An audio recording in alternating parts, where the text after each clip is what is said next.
back to Dr. Introspect TV, and we're your hosts. So, she's going to tell us what we'll be talking about today. So guys, today we're going to be talking about X-Men Dark Phoenix, the movie.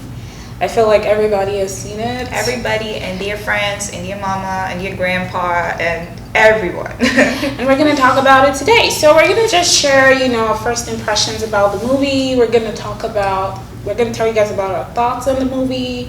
And, we're just going to have fun. So I'll go first.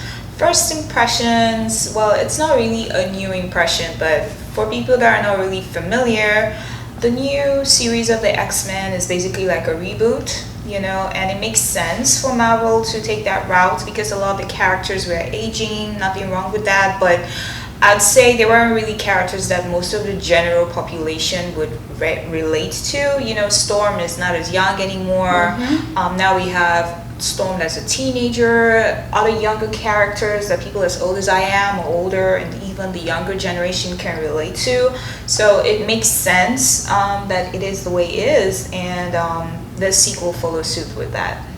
All right. So for me, my first impression was meh.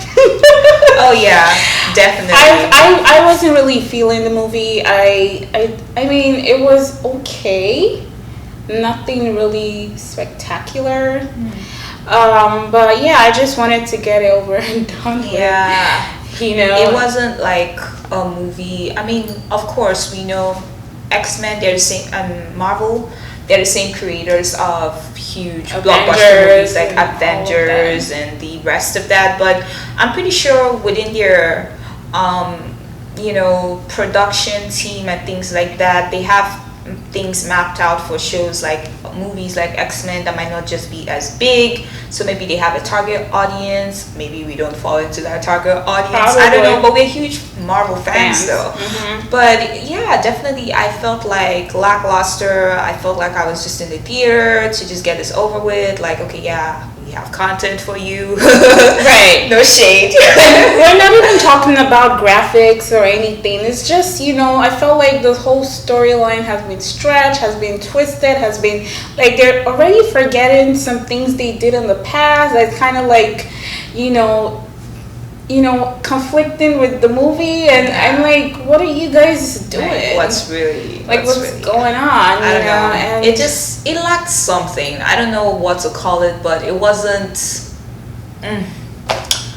Yeah, but here we are. Nonetheless, we'll tell you what we got out of it because that's what we do. That's our job. Okay, so this is going to be something that I noticed.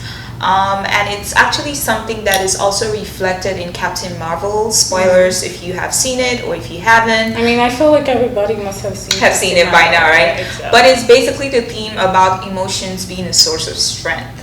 So you see that theme in Captain Marvel where they're telling her that, yes, your emotions make you weak. And they're telling Jean the same thing here as well. Those aliens who are like, yeah, your emotions, because you people are human, and right. Emotions are something that are part of our humanity and our human experience. What makes us. When the alien is telling her you are weak because you have emotions, and they are fighting in that tussle, and she tells her that no, they make me strong. And because she has emotions, she's able to identify with something called family and protect her family because of her emotions. Because if she didn't have emotions, she'd not be able to make that kind of connection. But that connection allows her to get strength from that source of family. And in that sense, emotions are not necessarily something that are weaknesses, but something that we can pull strength from. Yeah, and I also felt that, because when Magneto, that's Magneto, yeah. When Magneto heard about Raven's death, Raven is Jean, right? Raven the Mystique. Oh yeah, Mystique. When Magneto heard Mystique died, he was livid. He let his emotions get over him. That he went with the Beast, and they were now fighting the other X-Men, and that was also portraying the whole emotion thing where the aliens were saying humans are weak, don't let your emotion get to you, and that emotion clouded their mind, that they were not able to see who the actual villain was, and they were fighting each other. Yeah. And for me that also corroborates what you just mentioned. Because I noticed they were talking a lot about emotions. They're literally saying the words emotions. And I was like, okay, Marvel, we know. We get you. We get you, And I was like, the whole emotion thing. And then they kept on telling Jean, don't be weak. Don't let your emotions make you weak and stuff like that. I mean, it's still telling us that we're all humans. We're gonna have emotions. We just need to learn how to manage them better. And sometimes don't make rash decisions based on how you're feeling at this time, because sometimes some things cannot be undone. You could do things, you can take it back. You can say things, you can take it back. Because there's this saying that it's not what you say, no, it's not what you did, but I don't really remember, but it's something about it's how what you said made the person feel, or whatever.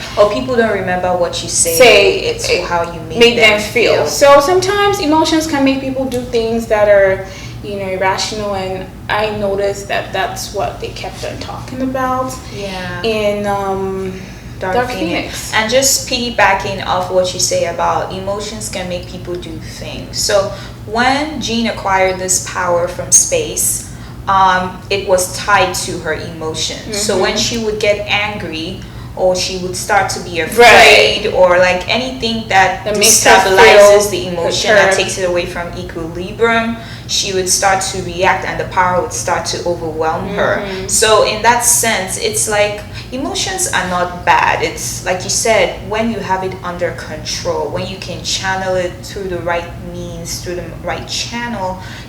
When she took those emotions, and it's not like she was finally in control of her power, but now she was protecting her family, as we saw towards the end in the battle.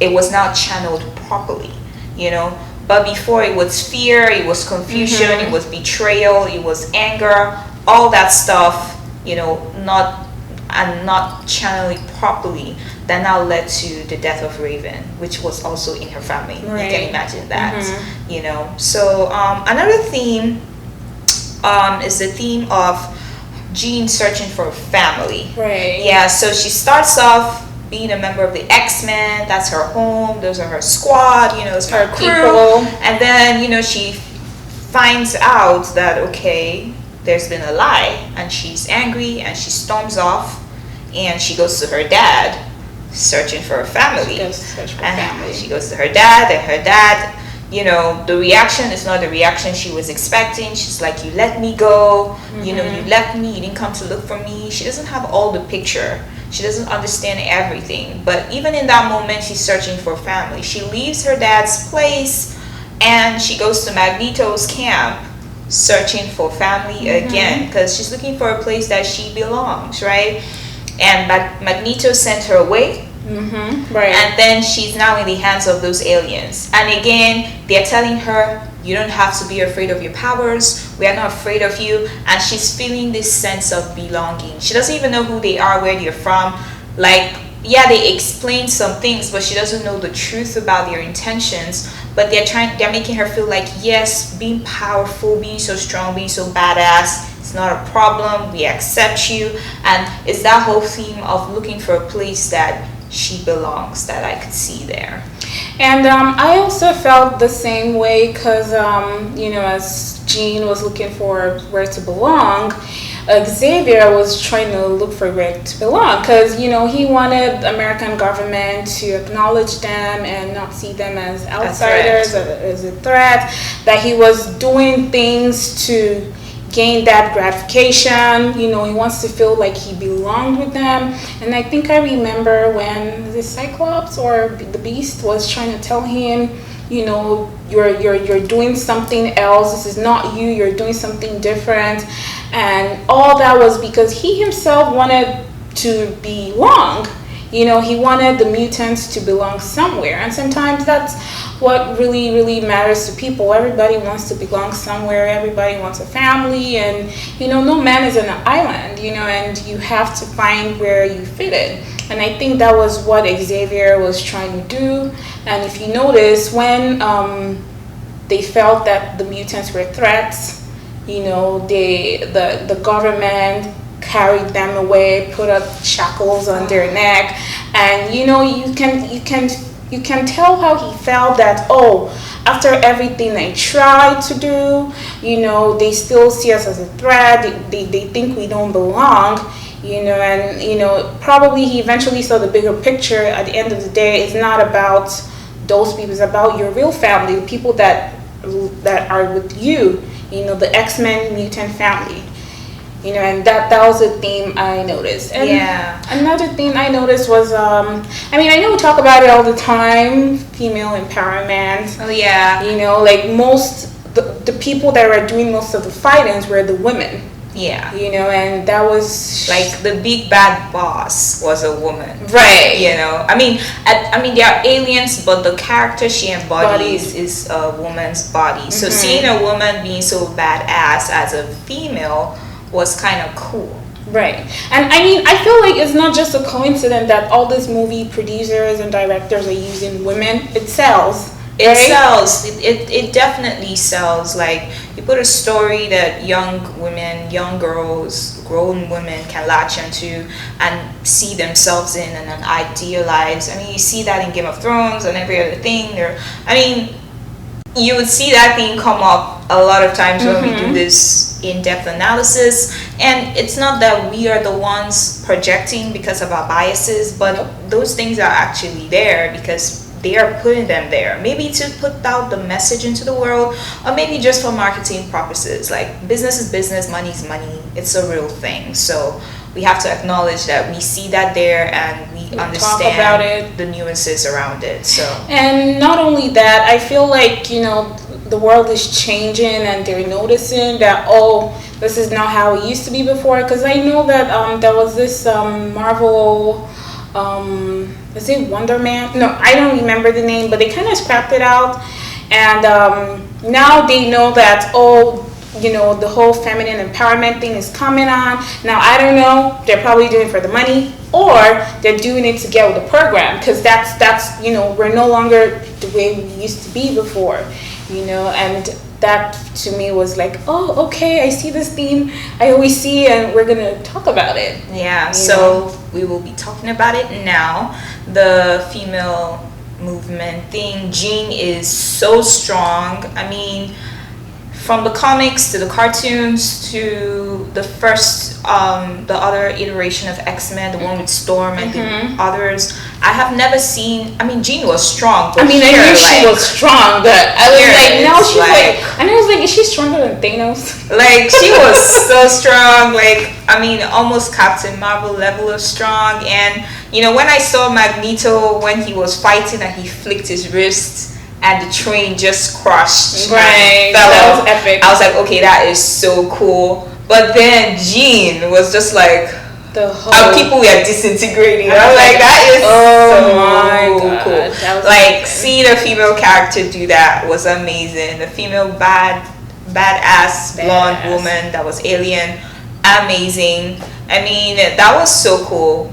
And it's nice to see characters like that on television. I commend Marvel for doing that. We saw that in Black Panther with the lady that was the head of I'd say the general of their army, the bald head chick, super strong. Like, you see that Captain Marvel, there are rumors that she is the strongest Avenger right now. So, like, seeing that as well, and seeing Jean be so strong, and I see what you're doing.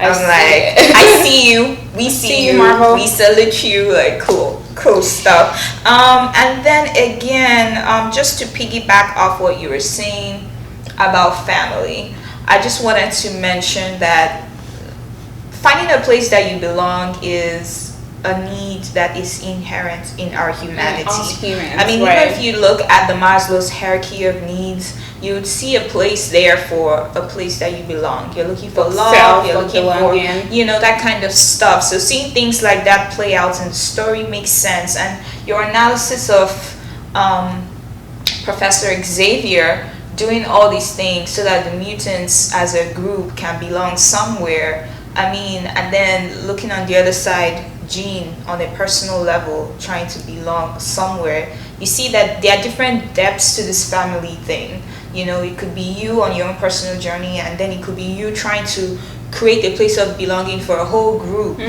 which was what Xavier was doing. So I just had to go back and make note of that. That was really, really cool. So one other thing I noticed was I feel like everything would have been prevented or mitigated or circumvented if Xavier didn't lie to Jean. You know, because everything started with that lie from when he took her when she was a kid. I mean, even though they later showed the scene where he was actually, you know, it was for a better purpose, because he didn't want to tell, you know, a kid that young, your parents don't want you, you know, and they feel like tell her that you killed your mom. Or you killed your mom. You know, I feel like he should have told her when, you know, she grew up. Like, you know, at the end of the day, if you adopt a child, you know, you still, I mean, I feel like you should still tell the child eventually when the child grows up, oh, we adopted you or whatever. So I felt like he should have told her, yeah, we took you from your family because they felt like you were in danger and you killed your mom. And then she would have worked through those feelings, and probably she wouldn't, you know, have become. I know if that happened, there wouldn't have been a story. Yeah. but just looking at things objectively, I'm like, what can you learn from that? You know, if you have superpowers, if you're a mutant and you have a mutant leader that takes you from childhood, you know, he should tell you that, oh, you were a endangerment to your family and we took you because you killed your family member and blah blah blah, and then you work through your feelings and you walk through it, and then he establishes that thing of trust where they could open up to you with this truth, and then you can go to them as you're working through your emotions after discovering the truth. But because that didn't happen, she couldn't trust them to work through her emotions with it, so right? She left, and she had to use total strangers that made her feel like, oh, her family, you know, that, you know, I felt like she felt that the aliens, the strangers, quote unquote, made her feel like, oh, you can trust us. And that trusting was what she felt she lost with her family. So, you know, that's why she was able to believe them. You know, she was gullible, and she didn't know that they were the bad people, you know, and she just followed them blindly. Yeah. You know. But that's all I have. I mean, that's all I have too. I mean, like I said, the movie was okay. Yeah, you know, and yeah, we just wanted to have the content out for you guys. So let us know what you would like us to see next. We are going to see Lion King with or without your permission. I cannot wait for Lion King to come out. It's Sunday, 19th of July, and I have already gotten tickets. Fandango. Definitely. Expect our video to drop that day or the next day. But before then, whatever you want us to do or talk about, do let us know in the comments. Please subscribe, hit the notification bell button so that you're notified every time we post. It will not take anything from you, please, and it would help us to stay motivated, even though we love what we're doing right now, and more videos, to produce more content for you guys. And let us know your thoughts on these videos. Let's start a conversation in the comment section. And if you like let's talk about it. Give us a thumbs up. Make sure you follow our Instagram, social media handle, our Instagram or Twitter, for notifications on when we will be filming, or for notification on when we drop the video. And we are really excited. They're really excited. So until next time. Bye. Bye.